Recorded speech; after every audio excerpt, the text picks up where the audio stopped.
Pomislimo da se osjećamo dobro, utopljeni sobom.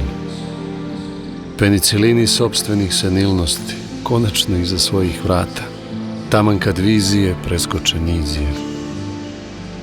Obris vrhunca dovoljnosti, nemiri, đavoli. Iznova uzdizanja do iznemoglosti, spuštanja do zakopanosti. Glancamo sjekire, narezujemo nove naramke za grijanje života u zaludnosti.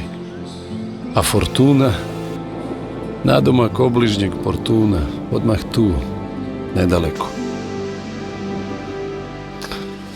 Molim te, stani. Nije prijatno jesti govne i zablude o nedovoljnosti.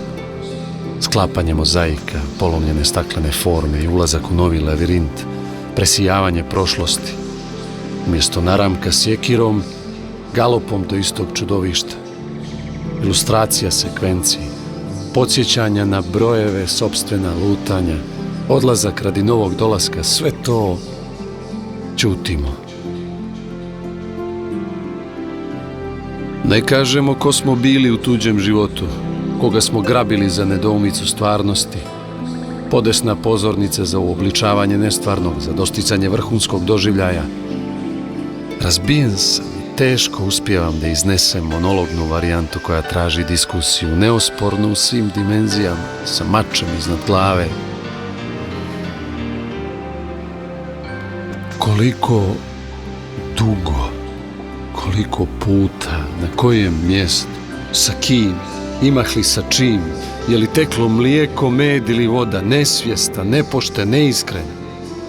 Što da kažem da uveličam ono što je bilo požuda, ono što je trebalo biti ispovjedaonica težine, svega nedovoljno ispoljeno. Kompleks realnosti, sunovrat istinitosti, zablude o trajanju.